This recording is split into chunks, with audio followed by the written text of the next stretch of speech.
بسم اللہ الرحمن الرحیم۔ السلام علیکم دوستوں، امید آپ سب خیریت سے ہوں گے۔ مردوں میں سب سے پہلے سید ابو بکر صدیق رضی اللہ تعالیٰ عنہ ایمان لائے۔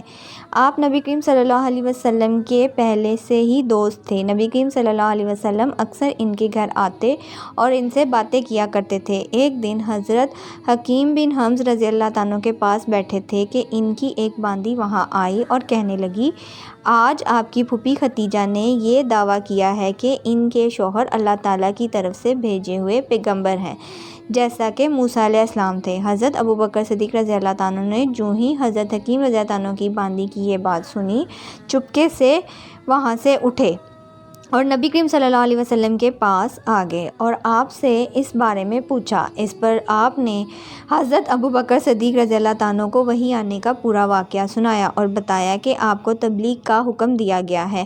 یہ سنتے ہی حضرت ابو بکر صدیق رضی اللہ تعالیٰ عنہ نے عرض کیا، میرے ماں باپ آپ پر قربان، آپ بالکل سچ کہتے ہیں، واقعی اللہ کے رسول ہیں۔ آپ کی اس طرح فوراً تصدیق کرنے کی بنا پر نبی کریم صلی اللہ علیہ وسلم نے آپ کو صدیق کا لقب عطا فرمایا۔ اس بارے میں دوسری روایت یہ ہے کہ صدیق کا لقب آپ نے انہیں اس وقت دیا تھا جب آپ معراج کے سفر سے واپس تشریف لائے تھے۔ مکہ کے مشرکینوں نے آپ کو جھٹلایا تھا۔ اس وقت حضرت ابو بکر صدیق رضی اللہ تعالیٰ عنہ نے اس واقعے کو سنتے ہی فوراً طور پر آپ کی تصدیق کی تھی اور آپ نے انہیں صدیق کا لقب عطا فرمایا تھا۔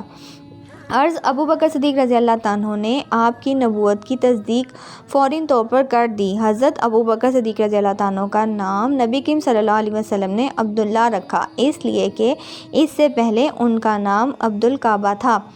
اس لحاظ سے ابو بکر صدیق وہ پہلے آدمی ہیں جن کا نام نبی کریم صلی اللہ علیہ وسلم نے تبدیل کیا۔ حضرت ابو بکر صدیق رضی اللہ عنہ یوں بھی بہت خوبصورت تھے، اس مناسب سے آپ رضی اللہ عنہ نے ان کا لقب عقائد کا رکھ دیا۔ عقائد کا مطلب خوبصورت، اس کا ایک مطلب آزاد بھی ہے۔ یہ لقب دینے کی ایک وجہ یہ بیان کی جاتی ہے کہ ان کی طرف دیکھ کر فرماتے تھے، یہ جہنم کی آگ سے آزاد ہیں۔ عرض اسلام میں یہ پہلا لقب ہے جو کسی کو ملا۔ قریش میں حضرت ابو بکر صدیق رضی اللہ عنہ کا مرتبہ بہت بلند ہے۔ آپ بہت خوش اخلاق تھے، قریش کے سرداروں میں سے ایک تھے، شریف، سخی اور دولت مند تھے، روپے پیسے بہت فہمی دل سے خرچ کرتے تھے۔ ان کی قوم کے لوگ انہیں بہت چاہتے تھے، لوگ ان کے مجلس میں بیٹھنا پسند کرتے تھے۔ اپنے زمانے میں حضرت ابو بکر صدیق رضی اللہ عنہ خواب کی تعبیر بتانے میں بہت ماہر اور مشہور تھے۔ چنانچہ علامہ بن سری رحمۃ اللہ علیہ کہتے ہیں، نبی کریم صلی اللہ علیہ وسلم کے بعد حضرت ابو بکر صدیق رضی اللہ عنہ اس امت میں سب سے بہترین تعبیر بتانے والے عالم ہیں۔ علامہ بن اسار رضی اللہ عنہ خوابوں کی تعبیر بتانے میں بہت ماہر تھے اور اس سلسلے میں ان کی کتابیں موجود ہیں۔ اس کتاب میں خوابوں کی حیرت انگیز تعبیر درج ہے۔ ان کی بتائی ہوئی تعبیر بالکل درست ثابت ہوتی ہے۔ مطلب یہ ہے کہ اس میدان کے ماہر اس بارے میں حضرت ابو بکر صدیق رضی اللہ عنہ کو نبی کریم صلی اللہ علیہ وسلم کے بعد سب سے بہتر تعبیر بتانے والا فرماتے ہیں۔ ابو بکر صدیق رضی اللہ عنہ نسب نامہ بیان کرنے میں بھی بہت ماہر تھے، بلکہ کہا جاتا ہے کہ اس علم کے سب سے بڑے عالم تھے۔ حضرت جابر بن عمام بھی اس علم کے ماہر تھے۔ وہ فرماتے ہیں کہ میں نے نسب نامہ کا فن اور علم و خاص طور پر قریش کے نسب ناموں کا علم حضرت ابو بکر صدیق رضی اللہ عنہ سے ہی حاصل کیا، اس لیے کہ وہ قریش کے نسب ناموں کے سب سے بڑے عالم تھے۔ قریش کے لوگوں کو کوئی مشکل پیش آتی تو حضرت ابو بکر صدیق رضی اللہ عنہ سے رابطہ کرتے تھے۔ حضرت ابو بکر صدیق رضی اللہ عنہ کے بارے میں نبی کریم صلی اللہ علیہ وسلم فرمایا کرتے تھے، میں نے جس سے بھی اسلام کی دعوت دی اس نے کچھ نہ کچھ سوچ بچار اور کچھ قدر وقفے کے بعد اسلام قبول کیا، سوائے ابو بکر کے، وہ بغیر ہچکچاہٹ کے فوراً مسلمان ہو گیا۔ ابو بکر سب سے بہتر رائے دینے والے ہیں۔ میرے پاس جبرائیل علیہ السلام آئے اور انہوں نے کہا کہ اللہ تعالیٰ آپ کو حکم دیتے ہیں اپنے معاملات میں ابو بکر سے مشورہ کیا کریں۔ نبی کریم صلی اللہ علیہ وسلم کے لیے حضرت ابو بکر صدیق رضی اللہ عنہ وزیر کے درجے میں تھے۔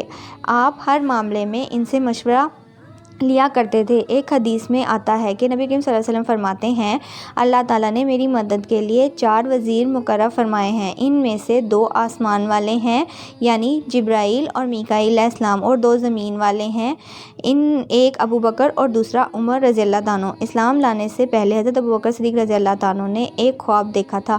خواب میں آپ نے دیکھا کہ چاند مکہ میں اتر آیا ہے اور اس کا ایک حصہ مکہ کے ہر گھر میں داخل ہو گیا اور پھر سارا کا سارا ابو بکر والوں کے گود میں آ گیا۔ آپ نے یہ خواب ایک عیسائی عالم کو سنایا۔ اس نے خواب کی تعبیر بیان کر کے تم اپنے پیغمبر کی پیروی کرو گے جس کا دنیا انتظار کر رہی ہے اور جس کے منظوری کا وقت قریب آ گیا ہے، اور یہ کہ پیروی کار میں سے سب سے زیادہ خوش قسمت انسان ہوگے۔ ایک روایت کے مطابق علماء نے کہا تھا، اگر تم اپنے خواب بیان کرنے میں سچے ہو تو بہت جلد تمہارے گاؤں میں ایک نبی ظاہر ہوگا، تم اس نبی کی زندگی میں اس کے وزیر بنو گے اور ان کی وفات کے بعد ان کے خلیفہ ہوگے۔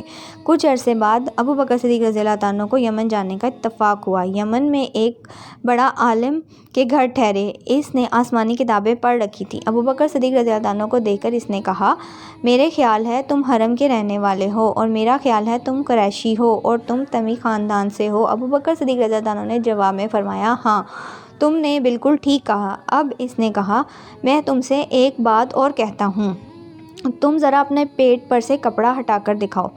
حضرت ابوبکر صدیق اس کی بات سن کر حیران ہوئے اور بولے، میں ایسا اس وقت تک نہیں کروں گا جب تک تم اس کی وجہ نہیں بتاؤ گے۔ اس پر اس نے کہا، میں اپنے منسوب علم کی بنیاد پر کہتا ہوں کہ حرم کے علاقے میں ایک نبی کا ظہور ہونے والا ہے۔ اس کی مدد کرنے والا ایک نوجوان ہوگا اور ایک پختہ عمر والا ہوگا۔ جہاں تک نوجوان کا تعلق ہے وہ مشکلات میں کود جانے والا ہوگا، جہاں تک پختہ عمر کو ہونے کا تعلق ہے وہ سفید رنگ کا کمزور جسم والا ہوگا۔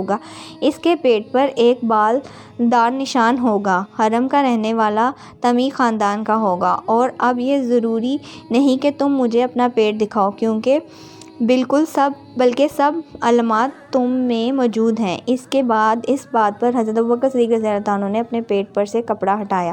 وہاں ان کی ناف کے اوپر سیاہ اور سفید بال والا نشان موجود تھا۔ تب وہ پکار اٹھا، پروردگار، کعبہ کی قسم، تم ہی وہ ہو۔